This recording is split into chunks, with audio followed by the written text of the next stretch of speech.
पढ़ने वाले हैं दांत के बारे में। आज हम लोग कुछ जानकारी लेंगे, ठीक है। तो आइए हम लोग इस क्लास में स्टार्ट करते हैं। देखिए,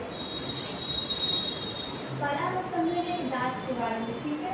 आइए, दांत होता क्या है मैं बताती हूँ। मनुष्य के शरीर में सबसे पीछे जन्म लेने वाली हड्डी क्या है? दांत है।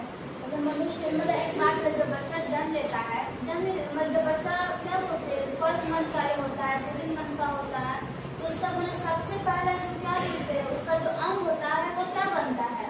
तो बच्चों सबसे पहला अंग बनता है हृदय, ठीक है।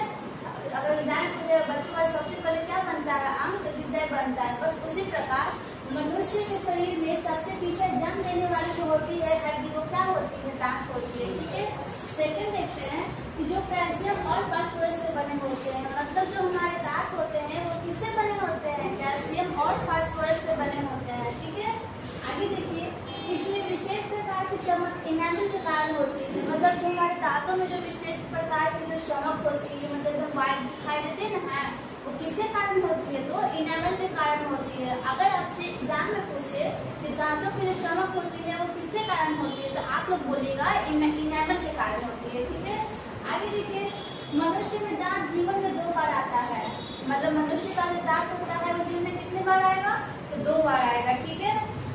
अब लोग यहाँ पर देखेंगे दांत के प्रकार के बारे में। देखिए, मनुष्य में मुख्यतः 4 प्रकार के दांत पाए जाते हैं। अगर एग्जाम में पूछे कि मनुष्य में कितने प्रकार के दांत पाए जाते हैं, तो आप लोग बोलिएगा 4 प्रकार के दांत पाए जाते हैं। पहला हो गया रत्नक, दूसरा कृतंक, चवर्णक और अग्रचवर्णक, ठीक है। अब ये रत्नक क्या होता है? तो इसका कार्य होता है काटना। मतलब कि अगर हम लोग कुछ लिए मुंह में उसको कुछ पहले काटते हैं ना, तो इसका काम क्या होता है? उस चीज को काटना, ठीक है। और दूसरा देखिए, ये होता है कृतंक। इसका कार्य होता है चीरना या फाड़ना। मतलब जो दांत होता है ना, कुछ लेते हैं उसको पहले हम लोग चीरते हैं ना, उसीलिए इसको क्या है, क्या करता है? कृतंक है, जो इसका कार्य क्या है? चीरना या फाड़ना होता है। अब देखिए, चवर्णक और अग्रचवर्णक, ये दोनों का कार्य है चबाना और पीसना। मतलब हम लोग कुछ लेते हैं तो ऐसे उसको तो निगलते नहीं है, पर उसको अच्छे से हम लोग चबाते हैं तभी वो डाइजेस्ट हो पाता है, ठीक है। इसलिए किसके कारण होता है? तो चवर्णक और अग्रचवर्णक का कार्य क्या है? मतलब उसको अच्छे से चबाना और क्या पीसना होता है, ठीक है। आगे देखिए, दांत के भाग। हमारे दांतों में मुख्यतः 3 भाग होते हैं। दांत के कितने भाग होते हैं? तो 3 भाग होते हैं। ऊपरी भाग, मध्य भाग और निचले भाग।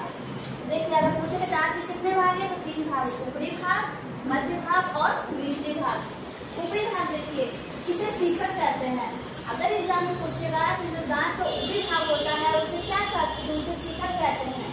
मध्य भाग के बारे में पूछे तो इसे ग्रीवा कहते हैं, और निचले भाग के बारे में पूछे तो इसे जड़ कहते हैं। मतलब दांत का निचले भाग होता है उसे क्या कहते हैं? तो उसे जड़ कहते हैं, ठीक है।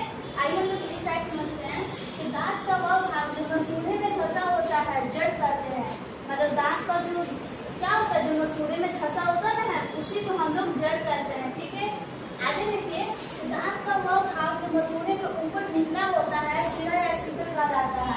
मतलब दांत का जो भाग होता है मसूड़े के ऊपर निकला हुआ रहता है ना, उसी को जड़ में क्या कहते हैं? शिखर कहते हैं। आपसे ये सब जो है ना क्या होता है, बहुत ही मोस्ट इम्पोर्टेंट पॉइंट है, आप लोग इसको बहुत ही अच्छे से याद कर लीजिएगा, ठीक है। नेक्स्ट देखते हैं कि जड़ तथा शिखर के बीच वाला भाग ग्रीवा या गर्दन कहते हैं। मतलब जड़ या शिखर दोनों के बीच का भाग को क्या कहते हैं? तो ग्रीवा या गर्दन कहते हैं, ठीक है। आगे देखिए, प्रत्येक दांत के भीतर एक मज्जागृह होता है। मज्जागृह या मज्जागुहा, प्रत्येक दांत के भीतर एक मज्जागृह होता है जिससे ऊपर दंतास्थि या डेंटाइन कहते हैं। अगर आपसे पूछे कि दंतास्थि या डेंटाइन किसे कहते हैं, तो आप लोग बोलिएगा प्रत्येक दांत के भीतर एक मज्जागृह होता है जिसके ऊपर दंतास्थि या डेंटाइन होती है, ठीक है। आगे देखिए कि जो दांत का अधिकांश भाग तैयार करती है। मतलब डेंटाइन जो क्या है, दांत का जो जितना भाग होता है ना उस सबको तैयार करती है, ठीक है। आगे देखिए, यह हड्डी से अधिक मजबूत तथा पीले रंग की होती है।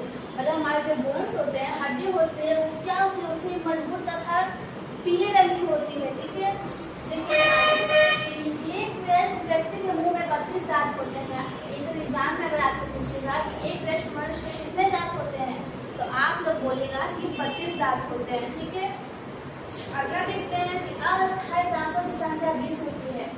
अगर एग्जाम में पूछे कि अस्थायी दांतों की संख्या कितनी होती है तो आप लोग बोलिएगा 20 होती है। ठीक है। मनुष्य का सबसे कठोर भाग दांत, जिसे एनामेल कहते हैं, मतलब मनुष्य का सबसे कठोर दांत होता है, जो भाग होता है वो किसे कहते हैं, तो इनामेल को कहते हैं। ठीक है। दांत के 4 प्रकार होते हैं। दांत के कितने प्रकार होते हैं? 4 प्रकार होते हैं। कतरनक, जिसे इंसाइजर भी कहते हैं, भेदक या कैनाइन, अग्रचर्वणक या प्रीमोलर, चर्वणक या मोलर। ठीक है। दांत के कितने भाग? 4 भाग। देखिए, इसमें 2 छिद्र होते हैं, निगल द्वार और कंठ द्वार। अगर पूछे कि दांत में जो छिद्र होते हैं कितने होते हैं, तो 2 होते हैं। कौन कौन? निगल द्वार और कंठ द्वार। निगल द्वार किसे कहते हैं? जो आहार नाल के अगले भाग रासनली में खुलता है। ठीक है। निगल द्वार किसे कहते हैं? जो आहार नाल के अगले भाग मतलब रासनली में खुलता है, उसी को क्या कहते हैं? निगल द्वार कहते हैं। कंठ द्वार किसे कहते हैं? जो श्वास नली में खुलता है, मतलब कंठ और श्वास नली में खुलता है, उसी को क्या कहते हैं? कंठ द्वार या निगल द्वार कहते हैं। ठीक है। इतना मैंने आपको बताया। हाँ तो बच्चों, आज का आपको क्लास कैसा लगा आप लोग कमेंट में बताइएगा। ठीक है। मेरे से जितना हो सका मैंने आपको बहुत ही अच्छे से समझाने की कोशिश की, और मैं आशा करती हूँ कि आपको ये वीडियो बहुत ही अच्छे से समझ में आई होगी। ठीक है बच्चों, तो अब हम लोग मिलते हैं अगले क्लास में। ठीक है।